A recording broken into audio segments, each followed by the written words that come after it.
সরাসরি চলে যাবো ঝিলম করঞ্জায়। আমাদের প্রতিনিধি রয়েছে আমাদের সঙ্গে। ঝিলম, ঘটনাটা ঠিক কি ঘটেছে? পরিবারের তরফ থেকে অভিযোগ করা হচ্ছে যে স্যালাইন দেওয়া হয়েছিল মার্চেই তার মেয়াদ ফুরিয়ে গিয়েছে, যদিও হাসপাতালের সুপার বলছেন যে রোগীর অবস্থা এখন ঠিকঠাকই রয়েছে।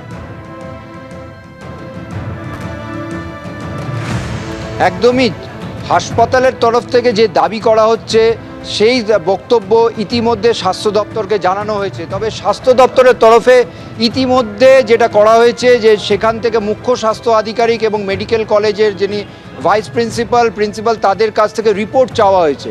আজকে আমরা কিছুক্ষণ আগেই স্বাস্থ্যমন্ত্রী শারদত্ত মুখোপাধ্যায়ের সঙ্গে এই কথা বলেছিলাম এবং তাকে প্রশ্ন করা হয়েছিল এই বিষয়ে। তাকে প্রশ্ন করার পর তিনি যে উত্তরটা দেন যে এই বিষয়ে রিপোর্ট চাওয়া হয়েছে, 5 ঘন্টা হলো তিনি জানতে পেরেছেন এবং স্বাস্থ্য দপ্তর রিপোর্ট চেয়েছেন।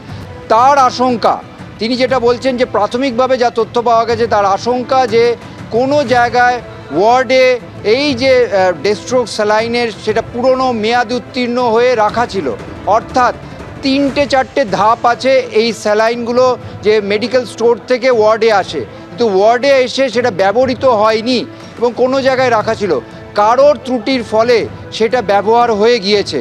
তিনি বলছেন যে রোগিনীর শারীরিক অবস্থা নজরে রাখা হয়েছে, শারীরিক অবস্থা কি আছে সেই সমস্ত রিপোর্ট চেয়েছেন। তবে যেটার ওপর স্বাস্থ্য দপ্তর নজর দিচ্ছে যে কিভাবে এটা ওয়ার্ডে রয়ে গেল, এই মুহূর্তে স্বাস্থ্য দপ্তর নতুন করে একটি অর্ডার দেবেন, যেটা স্বাস্থ্যমন্ত্রী শারদত্ত মুখোপাধ্যায় জানালেন যে 7 দিন অন্তর অন্তর সমস্ত ওয়ার্ড চেক করা হবে, সেখানে কোনো পুরনো স্যালাইন, অব্যবহৃত ওষুধ সেগুলো রয়ে গিয়েছে কিনা সেটা দেখা হবে এবং সেই চেকটা আগে 1 মাস হতো, এখন সেটা 7 দিন রাখা হবে। ওল্ড এক্সপায়ারি মেডিসিনের একটা চেন রয়েছে চেক করার, কিন্তু সেই চেক সিস্টেম ফেল করেছে তেমনটাই তিনি আশঙ্কা করছেন। সেই কারণে এই ধরনের অভিযোগ আসছে। ফলে পুরো বিষয়টার রিপোর্ট পাওয়া এবং পরবর্তী পদক্ষেপ সব কিছু নিয়ে তিনি পদক্ষেপ করা হবে বলে জানিয়েছেন। তবে মোটের ওপর তিনি এটাও জানিয়েছেন যে এই ধরনের ঘটনা কোনোভাবে বরদাস্ত করা হবে না এবং এই ধরনের ঘটনা অনভিপ্রেত বলেও তিনি জানিয়েছেন।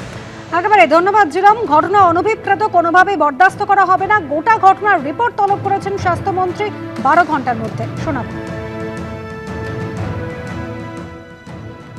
তদন্ত এবং তলব করা দুটোই করা হয়েছে। আশা করি আজকে 12 ঘন্টার মধ্যেই আমরা রিপোর্ট পেয়ে যাব। এগুলো স্বাস্থ্য দপ্তরে কোনো রকম অনুমতি বা অনুমোদন থাকেও না। আমার মনে হয় যে ওখানে যে স্বাস্থ্য আধিকারিক আছে তাদের সতর্ক সচেতন হওয়া উচিত এগুলো নিয়ে। কোনো এক্সপায়ার্ড ব্যাচের ওষুধ, স্যালাইন বা কোনো ইমপ্লান্টস যদি থেকে থাকে সেগুলো ডিসপোজ করার এসওপি ওনাদের কাছে দেওয়াই আছে, সেগুলো ফলো করা ওনাদের দায়িত্ব। স্বাস্থ্য আধিকারিক যদি দায়িত্ব পালন না করে, দায়িত্ব পালন করানোর ব্যবস্থা স্বাস্থ্য দপ্তর নিতে চলেছে। এবিপি আনন্দ, এগিয়ে থাকে, এগিয়ে রাখে।